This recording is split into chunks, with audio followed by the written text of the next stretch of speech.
Yon, dek-dek nga pala, asawa at tatay. Kamusta naga? Are ako, nakatapos na uli ng 12 oras sa trabaho sa ospital. Pagkatapos ng handover karipas na ako palabas. Di bagay pinakamasarap na bahagi ng trabaho yung uwian. Lalo na yung sandaling nakita mo yung mga kapalitan mo. Oh yeah! Walang Joe. Abay kulang na laang hilahin mo papasok at nang makayagyag ka na paalis. Tunay. Iyon, pag uwi, aray agad ang bumungad sa akin. Wow. Pingas na tinapay. Kagaling din ang aking mga anak Yung good for 10 na malaking tinapay naging good for 1. Pero ayos na at bilin ko hindi ako kakain ng madami. Ako'y nagpapapayat para pag nag-celebrate tayo ng 10,000 followers Adonis na adonis ang aking katawan. Kasarap mangarap, Aba, hindi naman malayong mangyari kahasban. Kapit ka laang, huwag kang bibitaw. Anyway, pag galing akong trabaho at ako'y nakain na, hindi ko mapigilan ang aking utak na magmuni-muni. Yan tulala ang usbaw. Iniisip kung naibigay-bagay yung mga gamot ng pasyente, kung nagawa ang mga charting, o kaya nasabi lahat ng dapat sabihin sa endorsement, o kung tawagin dito sa UK handover. Kayo bagay, Garne? Yung biglang may maaalala na dapat sana'y nagawa o kaya ay nasabi habang duty pa. Aba, ako'y gayon Ala, hayain na, nakauwi na ako'y. May magsasabi naman pag may nakalimutan. Matatalakan din Makasilay muna ng panulak din sa rep.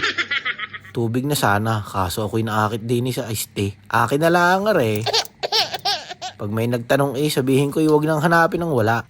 Parang swabe kulay masarap ano gare? Tuyo yata rin nainom ko Kaya naman pala ang pagkakadami pa at nasa rep. Lasang tubig ulan na may asin Ala, pwede na tinatamad na ako kumuha ng tubig. Iyon na nga, at dahil ako'y nakaligo at nakakain na, inakyat ko na rin si Tutoy. At ang bili ng kamahal-mahalang Reyna ay bihisan at patulugin na si Tutoy Sonic. At masama ang kanyang pakiramdam.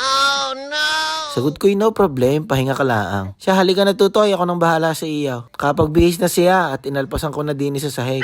Sino garing nangangalabit? Ay paapal Ito naman si kuya. Kumuha na din ng libro si Tutoy Sonic, papaturo na ng pangalan ng mga animals. Nakaw, ipagpag na muna natin ang higaan ninyo ni Kuya Ramboy at gabuking-gabukin na. Maigi na lang at ako'y may patungan ng unan kumot. Mas madali magpagpag. Ayos kagalaan Tutoy. Salamat nag-volunteer kang sabitan. Balik tayo ulit din kay Bunso. Ayan, pinapanood ko na muna ng mga educational videos. Aba, kaganda naman yan Tutoy. Abay, wag mong escape at ako'y nanonood. Sasabihin na kung sino ang tunay niyang ama Isa, nalinti ka na. High five muna. Peace bomb. Align. Tapos inalis ko na muna siya sa screen time niya at kailangan may limit. Ay tapos, sa dinami-dami ng mga laro ang binigay sa iyo ng mga ninong at ninang mo, iyang baso at sipit ng sampayan ng iyong nakursunadahan. Ay kung alam ko laang ay pinira ko na lang yung bigay sa iyo, kumita pa ako. Yain na, basta ikay antokin. Aba, kalasing natalab na ang antok. Hanggang bayan ang ngisi Ganito pag inaantok, nalambeng. Paano ka daw magalit Tutoy? Pakita mo. Yun.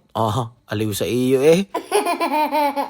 Balik ulit sa mga picture books niya. Ang gusto na may turuan ko siya ng kung ano-anong mga huni ng mga hayop na nasa libro.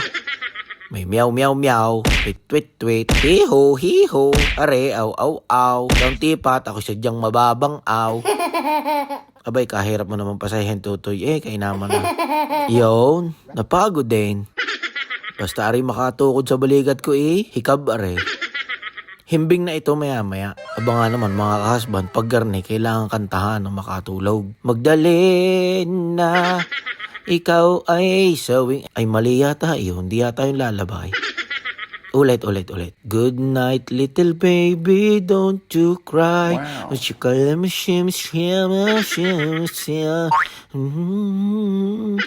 Yun, ramdam ko na, tulog na ito. Hindi na nahuni Napalta ng hilay. Abay, napatulog ko nga naman Ayos din. Ay siya, ayakyat ko na Salamat sa pagsama sa akin. Hanggang sa susunod na utos.